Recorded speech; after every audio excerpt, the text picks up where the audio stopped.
Diplomatie rime-t-elle avec espionnage? C'est le sujet de la vidéo d'aujourd'hui. Dans l'ordre, Bernard Bajolet, ambassadeur de France en Algérie 2006-2008. Bernard Hémier, ambassadeur de France en Algérie 2013-2017. Xavier Driancourt, ambassadeur de France en Algérie à 2 reprises pendant 7 ans. La particularité de ces diplomates de renom, c'est que ce sont des espions. Surtout pour les 2 premiers. Les 2 Bernard Bajolet, Bernard Hémier, les 2 se sont retrouvés après avoir occupé le poste d'ambassadeur de France en Algérie, directeur des services secrets français, la fameuse DGSE. D'ailleurs, on voit bien Bernard Hémier qui fête sa nomination avec une belle coupe de champagne. En clair, l'Algérie, ou plutôt espionner l'Algérie, constitue le stage obligatoire avant d'occuper les plus hautes fonctions des services secrets français. Alors, on va commencer par Bernard Bajolet. Bernard Bajolet a la particularité de très bien connaître l'Algérie. C'est un parfait arabisant. Vous savez, moi je parle d'Erija, lui il parle parfaitement l'arabe littéraire. Bernard Bajolet, il faut savoir que 28 ans avant d'être nommé ambassadeur de France en Algérie, il était déjà à Alger. Il était secrétaire à l'ambassade de France en Algérie en 1978. Et à l'époque, Monsieur Bernard Bajolet, qui a-t-il rencontré à l'ambassade de France à Alger? Un certain François Hollande, futur président de la République française entre 2012 et 2017. Que faisait l'ancien président Monsieur François Hollande? Il faisait son stage dans le cadre de l'ENA, l'École nationale d'administration. Donc à croire que pour être président de la République ou chef des services secrets, il faut toujours passer par Alger. Et avant lui, 2 autres hommes politiques français très importants ont eu ou occupé des fonctions magistrales en France. Le premier, c'est Jacques Chirac, qui a fait son service militaire en Algérie, qui est devenu président de la République entre 1995 et 2007. Et le deuxième, c'est Michel Rocard. Pareil, il a fait son service on va dire, militaire dans le cadre de l'École nationale d'administration en Algérie et il est notamment l'auteur d'un rapport très important sur les camps de concentration qu'il y a eu en Algérie pendant la fameuse guerre de libération 1954-1962 où 2 millions d'Algériens ont été parqués dans des camps de concentration. Donc l'Algérie, si on veut être chef des services secrets ou Premier ministre ou Président de la République, c'est l'étape obligatoire. Donc Bernard Bajolet, c'est lui.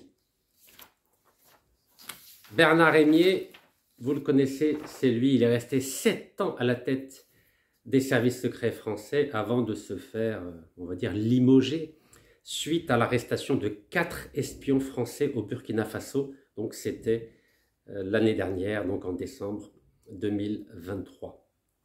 Alors le troisième, vous le connaissez, c'est Xavier Driancourt, 7 ans ambassadeur en Algérie. Et depuis qu'il a quitté son poste d'ambassadeur, matin, midi et soir, il torpille l'Algérie, il massacre l'Algérie. Il en a fait un sacerdoce. Il ne peut pas vivre sans dénigrer, critiquer, pointer du doigt, dynamiter l'Algérie, son gouvernement sa gouvernance. Alors, on a des questions à se poser.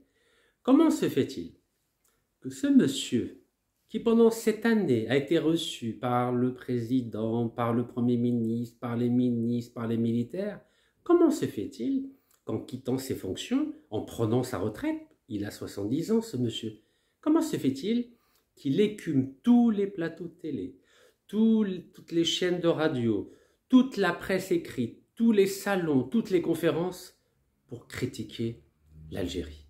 Il a écrit un livre, en même temps que le mien d'ailleurs, c'était en 2022, qui s'appelle L'énigme algérienne. Est-ce que vous savez que son livre était dans les librairies à Alger? J'étais moi-même à la librairie du Tiers-Monde à Alger, et il y avait son livre, et le mien n'était même pas dans les librairies. Donc c'est vous dire qu'il était accepté en Algérie. Donc pourquoi tout d'un coup a-t-il changé de fusil d'épaule? Alors il faut faire une petite digression biographique sur ce personnage. Ce monsieur-là, qui est aujourd'hui conseiller du Rassemblement national, c'est-à-dire qu'il est conseiller pour les affaires diplomatiques internationales du parti raciste, xénophobe de Marine Le Pen. Donc ce monsieur, ce personnage, ce diplomate qui ne veut pas prendre sa retraite, que faisait-il entre 1986 et 1989? Il était en charge des ventes d'armes au ministère des Affaires étrangères en France. Je vais vous dire à quoi correspond cette période. Ça correspond à la guerre Iran-Irak, une guerre qui a duré de 1980 à 1988 et qui a causé la mort d'1 million de musulmans, sunnites et chiites. Et ce personnage qui passe son temps à dénigrer notre pays s'occupait de la vente d'armes. Donc il n'avait absolument aucun scrupule à vendre des armes aux deux belligérants afin que les musulmans s'entretuent. Et quand on voit comment ce monsieur instrumentalise des écrivains algériens pour semer la zizanie, pour créer un climat malsain, nauséabond, toxique, on comprend mieux à la lumière de sa biographie quelles sont ses véritables intentions. C'est de faire en sorte que les musulmans s'entretuent les uns les autres. C'est de faire en sorte qu'il y ait une guerre civile en Algérie entre ce qu'on pourrait appeler les islamistes et les laïcs.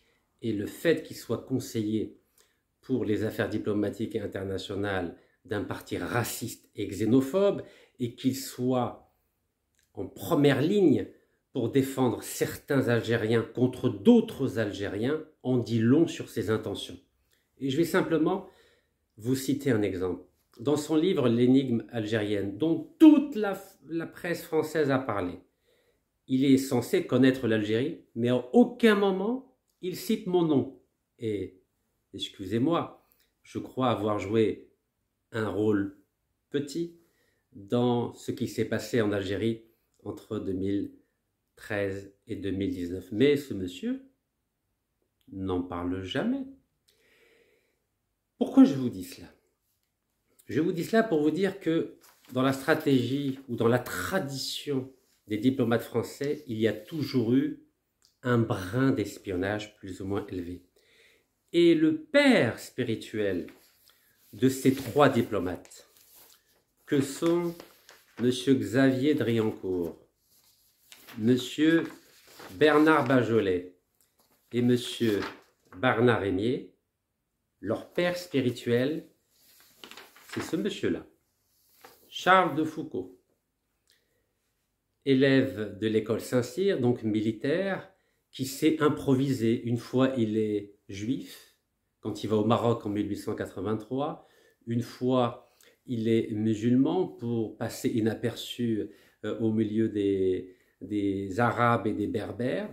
Et une autre fois, il est évidemment un espion. Sachez que ce personnage-là, qui était l'ami intime de Lyautey, le gouverneur du Maroc, qui, rappelons-le, très peu en parlent, avait d'abord été fonctionnaire en Algérie. Donc ce monsieur Charles de Foucauld, qui, sous couvert de la foi chrétienne, a décidé d'évangéliser les berbères touaregs de notre Sahara, notamment dans le Hogar et à Tamanrasset.